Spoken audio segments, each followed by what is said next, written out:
آپ دیکھ رہے ہیں سب کا پاکستان نیوز HD اور میں ہوں منیر پیرزادہ۔ آئیے آپ کو لیے چلتے ہیں آج کی خبر کی جانب۔ جیکب آباد کے قریب 2 موٹر سائیکلوں میں ٹکر کے نتیجے میں 2 افراد جاں بحق جبکہ 2 زخمی ہو گئے۔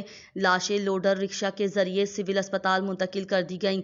مزید بتا رہے ہیں ہمارے بیورو چیف جیکب آباد اطہر خان۔ جی اطہر، بتائیے گا۔ جی بالکل، تھانہ صدر کی حدود قادری دربار کے قریب 2 موٹر سائیکلیں ٹکرا گئیں۔ حادثے میں 2 افراد موقع پر جاں بحق، 2 افراد شدید زخمی ہو گئے۔